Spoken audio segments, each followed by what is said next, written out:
देखिए, मैं पिछली प्रेस कॉन्फ्रेंस में भी बोला था, आज भी आपसे यही बोल रहा हूँ कि हिमाचल एक सभ्यता के लिए जाना जाता है और हिमाचल में एक राजनीतिक दर विरोध का भी एक स्तर होता है।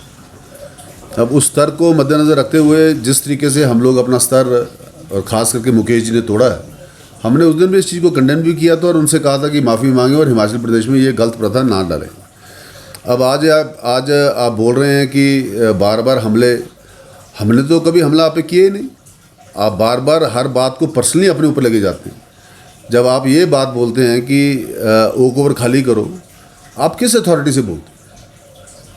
और सीएम साहब उस बात का जवाब देते हैं कि ये किसी के टब्बर की प्रॉपर्टी तो है नहीं। सच्चाई भी है कि it is not a private property.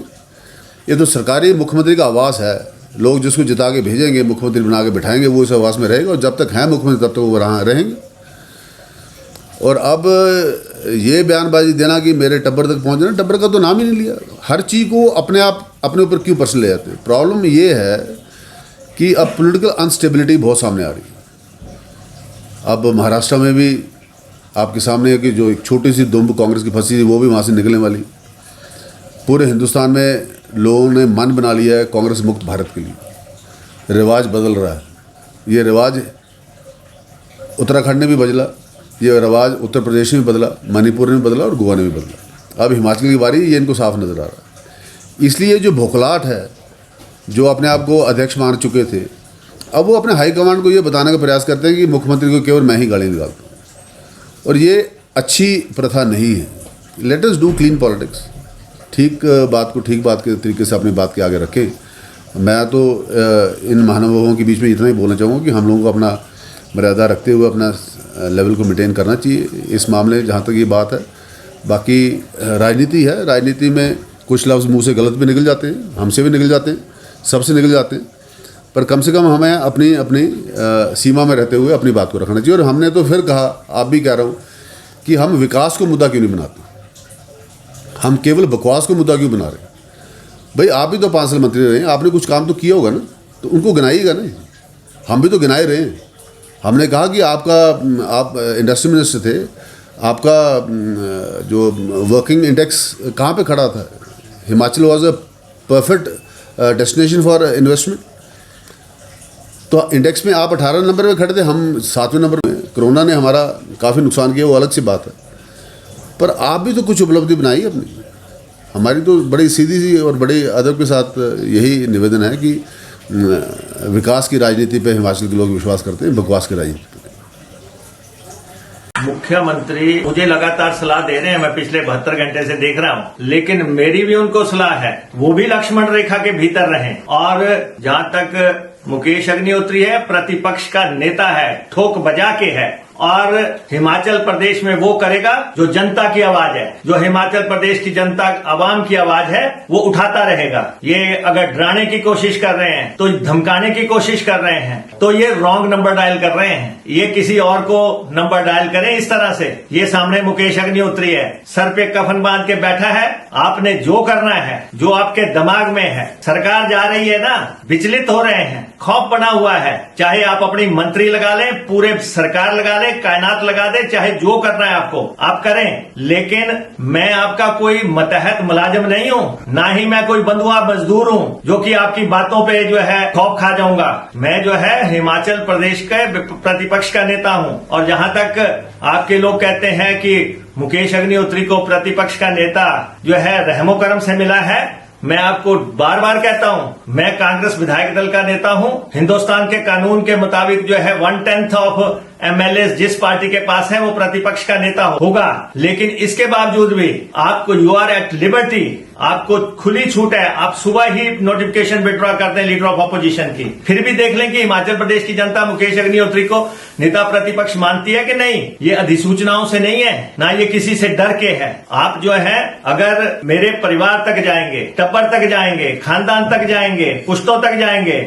मैंने कहा ना, मैं उससे 2 कदम आगे जाऊंगा। आपने जो करना है, जो आपके दिमाग में है, जो आपके जहन में है, जो आपके मंत्री कह रहे हैं कि मुकेश अग्निहोत्री ने अगर चुनाव लड़ना है, रोक के बताओ ना चुनाव लड़ने से। मुकेश अग्निहोत्री सामने लड़ेगा और दूसरा कह रहा है कि मुकेश अग्निहोत्री एमएलए नहीं बनेगा। अरे हम कह रहे हैं आपकी सरकार नहीं बनेगी, हम कह रहे हैं कि हम 2/3 बहुमत से हिमाचल प्रदेश में सरकार बनाएंगे, कह रहे हैं हम, और आपके सामने आएगा। मैं कह रहा हूं कि हिमाचल प्रदेश के कर्मचारियों को ओल्ड पेंशन स्कीम बहाल की जाए। हिमाचल प्रदेश के कर्मचारियों को 2003 के बाद की पेंशन दी जाए। देश के कर्मचारियों की जो श्री अटल बिहारी वाजपेयी जी की सरकार के समय से पेंशन बंद हुई है और पिछले जो है लगभग 19 साल से 20 साल से हिमाचल प्रदेश के कर्मचारी पेंशन से महरूम हैं। हम कह रहे हैं उनको पेंशन दें आप, और उनके पेंशन बहाली का फैसला होना है और वो इसकी मांग भी कर रहे हैं। आप जो है लोक सेवा आयोग के सदस्यों को पेंशन दे रहे हैं। मैं ये जानना चाहता हूं कि जब तक प्रदेश के कर्मचारियों को पेंशन नहीं मिलती, किसी अन्य को पेंशन की बात ही नहीं होनी चाहिए।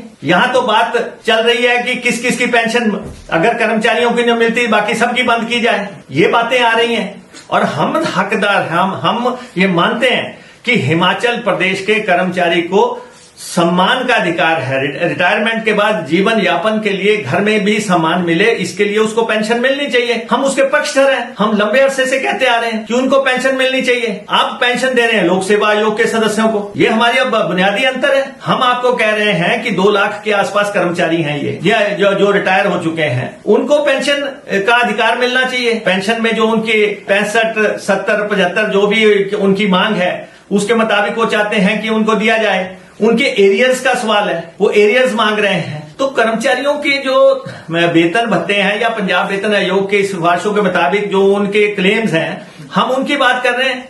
हम कर्मचारियों के वेतनों की बात, कर्मचारियों की पेंशन की बात, रिटायर्ड कर्मचारियों की इंक्रीमेंट्स की बात, हम इन पे बात कर रहे हैं। आपका एजेंडा डिफरेंट है, आपका एजेंडा हमारे से मेल नहीं खाता। हम कर्मचारियों की बात उठाते रहेंगे, कोई नहीं मुझे रोक सकता कर्मचारियों के वेतनों की बात करने से। मेरा बिल्कुल सीधा सीधा है कि आउटसोर्स कर्मचारी सारी जिंदगी जो है आउटसोर्स पे नहीं रह सकता, चाहे किसी सरकार ने लगाए हों। उनके लिए नीति लानी जरूरी है। मेरा ये मानना है कि जैसे ही कांग्रेस की सरकार बनेगी, बिचौलियों को बीच से हटाया जाएगा। जो बिचौलिया आज सरकार पैसा देती है आउटसोर्स कर्मचारी को, बिचौलिया बीच में से 2500 से 3000 रुपया अपने लिए रख ले रहा है। हम कह रहे हैं कि सीधा सरकार के कोष से कर्मचारी को वेतन चले जाए तो उसकी तनख्वाह में 3-4 हजार रुपए का इजाफा हो जाएगा जो आज बिचौलिया खा रहा है। सेकेंडली, आप एक लंबे तक सभी को सारे जीवन आउटसोर्स में नहीं रख सकते, इसलिए एक म्याद तय हो जानी चाहिए कि 10 साल के बाद, 15 साल के बाद, 5 साल के बाद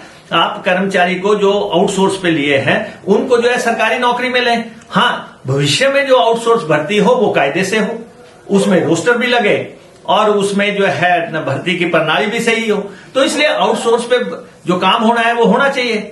अब वैसे भी मैं आपको ये कह देना चाहता हूं कि जयराम सरकार अब अधिसूचनाएं, नोटिफिकेशन इसी पे रह सकती है। अब देने का समय नहीं है, अब जाने का समय है। बेरोजगारों के लिए नीति तो बनानी पड़ेगी। आपने सेना में कह दिया कि आप 4 साल से ज्यादा का जो है ड्यूटी नहीं करेंगे व्यक्ति को, 17 साल में भर्ती होगा, 21 साल में भूतपूर्व होकर घर आ जाएगा। हमारा ये बिल्कुल नारा है स्टेट में कि हम जो है स्थायी नौकरी देंगे और पेंशनेबल नौकरी देंगे और मेरिट पे नौकरी देंगे। हमारा 3 बातें बिल्कुल स्पष्ट है, मेरिट पे नौकरी, स्थायी नौकरी, पेंशन वाली नौकरी।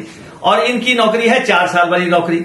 ये कह रहे हैं कि जी अब जो अग्निवीर आएंगे उनको जो है हम सरकार में तरजीह देंगे। वो तो कब आएंगे, कब, अभी तो भर्ती भी शुरू नहीं हुई, कब आएंगे, कब जाएंगे। लेकिन अगर ये रहेंगे तो ये हिमाचल प्रदेश में अगर अभी पंप ऑपरेटर है तो ये पंप वीर बना देंगे, ये अभी टीचर्स को जो है शिक्षा वीर बना देंगे, ये पीडब्ल्यूडी में बेलदार को बेल वीर बना देंगे। ये तो 4 साल वाले लोग हैं, इनको जाने में ही बेहतरी है।